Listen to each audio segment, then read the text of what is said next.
সিকিম ছিল আয়তনে অতি ক্ষুদ্র, মাত্র ৭,০০০ বর্গ কিলোমিটারের ছোট্ট দেশ। ব্রিটিশরা ভারতবর্ষ ছেড়ে চলে যাবার পর সেই ছোট্ট দেশটিও স্বাধীন শাসক দ্বারা শাসিত হয়েছে। সেই সিকিম স্বাধীনতা হারিয়েছে বিশ্বাসঘাতকতা আর ইন্ডিয়ার দখলদারি চেতনার কারণে। স্বাধীনতা পেয়েও ধরে রাখতে না পারার যে ইতিহাস, সবার সামনে বড় লজ্জার উদাহরণ সিকিম। ভারতের উত্তরাঞ্চলে অবস্থিত তিব্বতের পাশের একটি রাজ্য ছিল সিকিম, যার রাজধানী ছিল গ্যাংটক। সিকিমের স্বাধীন রাজাদের বলা হতো চোগিয়াল। ভারতে ব্রিটিশ শাসন শুরুর আগে পাশের নেপাল আর ভুটানের সাথে যুদ্ধ করে স্বাধীন অস্তিত্ব টিকিয়ে রেখেছিল সিকিম। ব্রিটিশরা বেশ কয়েকবার সিকিমের সার্বভৌমত্বে আঘাত করেছিল। সিকিমের স্বাধীন অস্তিত্বে তাদের আপত্তি না থাকলেও তিব্বতে যাওয়ার জন্য সিকিম দখল করে নিয়েছিল ব্রিটিশরা। এমনকি সিকিমের রাজা নামগয়ালকে বন্দীও করা হয়। অবশ্য 1892 সালে ব্রিটিশরা রাজা নামগয়ালকে মুক্তি দেয় এবং সিকিমের স্বাধীনতাকে পুনরায় মেনে নেয়। একসময় সিকিমের স্বাধীন রাজা তথা চোগিয়াল হয়ে আসেন থাসি নামগয়াল। তার শাসনকালেই ভারত ছেড়ে চলে যায় ব্রিটিশরা। ভারত ও পাকিস্তান আলাদা হয়ে যায়। 1947 সালে ব্রিটিশরা যখন উপমহাদেশ ছেড়ে চলে যায়, তখন সিকিম ভারতের সাথে যুক্ত হতে ইচ্ছুক কিনা এ প্রশ্নে গণভোট হয়। গণভোটে জনতা ভারতকে প্রত্যাখ্যান করে এবং পূর্ণাঙ্গ স্বাধীন রাষ্ট্র হিসাবে সিকিম তার যাত্রা অব্যাহত রাখে।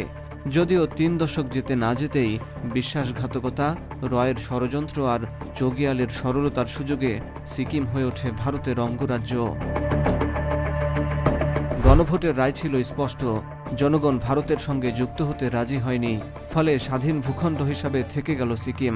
ভারতের নেতা জওহরলাল নেহরু সিকিমকে স্বাধীন রাজ্য হিসাবে মেনেও নেন। কিন্তু পরিস্থিতি পাল্টায় থাসি নামগয়াল আর নেহরু মারা যাবার পর। সিকিমের নতুন চোগিয়াল হন পান্ডেল থন্ডুপ নামগয়াল। ভারতে শুরু হয়েছে শ্রীমতী ইন্দিরা গান্ধীর শাসন। ইন্দিরা গান্ধী সিকিমের স্বাধীনতাকে মেনে নিতে পারেননি।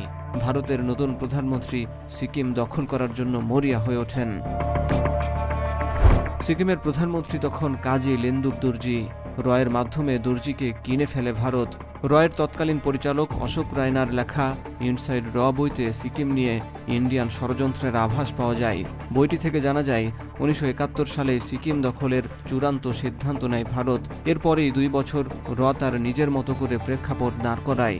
সিকিম দখলে গুরুত্বপূর্ণ ভূমিকা পালন করেছিলেন ভারতের বর্তমান নিরাপত্তা উপদেষ্টা অজিত দোভাল। সে সময় অজিত ছিলেন রয়ের একজন এজেন্ট। ভারতের কৌশল ছিল লেন্দুপ দর্জিকে দিয়ে সিকিমকে অস্থিতিশীল করা, সিকিমের জনগণের মাঝে সন্দেহ, অবিশ্বাস ও বিভক্তি সৃষ্টি করা। লেন্দুপ দর্জি ভারতীয় এজেন্ডা ঠিকঠাক মতোই বাস্তবায়ন করে চলছিলেন। তিনি দিল্লির লেসপেন্সারে পরিণত হলেন। দর্জি নিজ দেশের সাথে বিশ্বাসঘাতকতা করে সিকিমের ভবিষ্যৎ তুলে দিলেন ভারতীয়দের হাতে। 1970 সালে নেহরু প্রভাবিত সিকিম ন্যাশনাল কংগ্রেসকে ব্যবহার করে সিকিমে ভয়াবহ অরাজকতা সৃষ্টি করে লেন্দুপ দর্জি ও ভারতীয় গোয়েন্দা সংস্থা রয়ের এজেন্টরা ন্যাশনাল কংগ্রেসের মাধ্যমে সিকিমের নেপালি হিন্দুদেরকে বৌদ্ধ চোগিয়ালদের বিরুদ্ধে খেপিয়ে তোলে। তারা রাজতন্ত্র অবসানের দাবিতে সোচ্চার হয়। পরিস্থিতিকে এতটাই ঘোলাটে করে ফেলা হয় যে সিকিমের অভিজাত হিন্দু সমাজ ভাবতে শুরু করে বৌদ্ধ রাজাদের অধীনে থাকার চেয়ে ভারতীয় হয়ে যাওয়াটাই ভালো হবে। 1973 সালে নির্বাচনে পরাজিত হলেও ফলাফল মানেনি দর্জির দল সিকিম ন্যাশনাল কংগ্রেস। রয়ের মদদে তারা সিকিম জনতা কংগ্রেস নামের অপর একটি দলকে নিয়ে দেশব্যাপী তীব্র আন্দোলন গড়ে তোলে।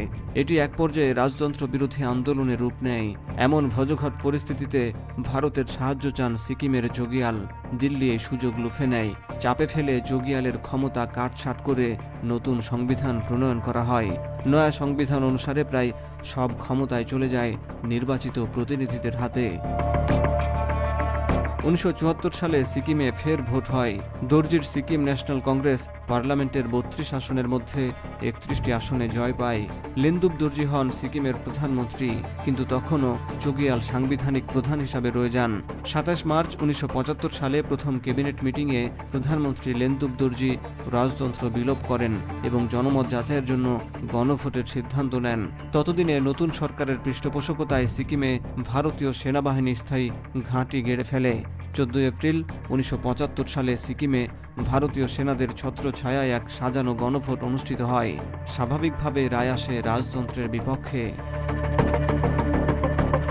6 এপ্রিল 1975 সালের সকালে সিকিমের রাজা তথা যোগিয়াল যখন নাস্তার টেবিলে, তখনই ভারতীয় সৈন্যরা রাজপ্রাসাদ ঘিরে ফেলে।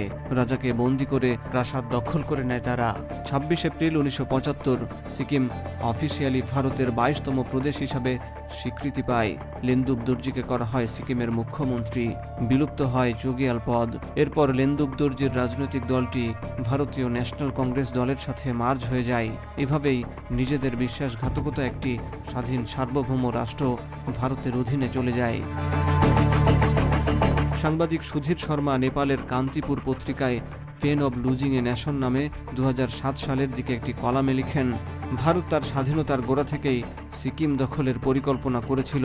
ভারতের প্রধানমন্ত্রী জওহরলাল নেহরু অনেকের সাথে কথোপকথনে তার ইঙ্গিত দিয়েছিলেন।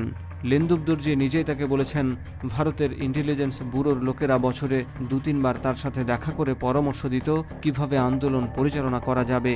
তাদের একজন এজেন্ট তেজপাল সেন ব্যক্তিগতভাবে তাকে অর্থ দিয়ে যেত এই আন্দোলন পরিচালনার জন্য। এই অর্থ দিয়ে রাজনৈতিক সন্ত্রাস পরিচালনা করা হতো।